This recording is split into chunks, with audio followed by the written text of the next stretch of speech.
Today I'm going to show you how to put the pegs inside to your Advantage diorama board. Find the peg you want, find the space you want on the board, take your peg, set it in, and then take a bottle cap. Hear that click? That means that it's in. Anytime you hear that click, that means that the peg is fully flush inside to the peg hole. Now, you might be asking why I'm using a bottle cap or the top of a prescription bottle or a thimble.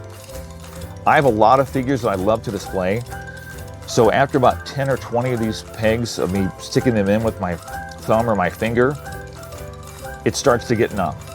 So I found that using a piece of plastic over it as a buffer will save my thumb from hurting from, and from putting in a whole bunch of different pegs at one time.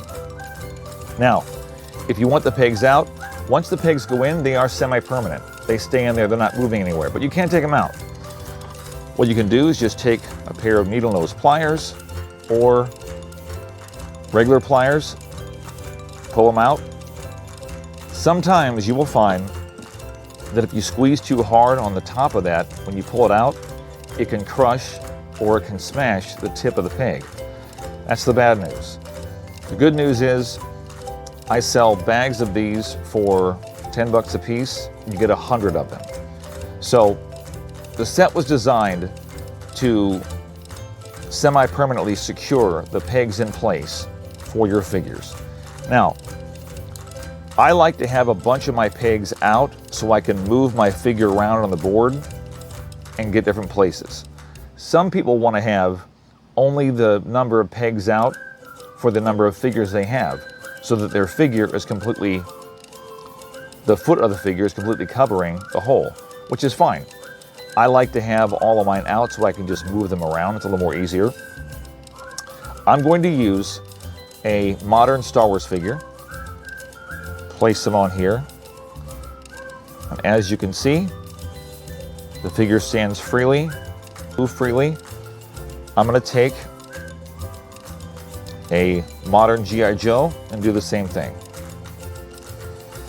You stick his thumb on there, or stick with his foot on there with your thumb, and they can do karate stances, they can do action poses, they can do the Matrix.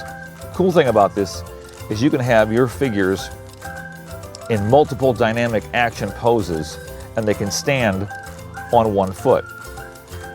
So you can have up to, there's 120 different peg holes on the board. So you've got all those that you can choose from. And there's over 40 different lines that you guys can put together.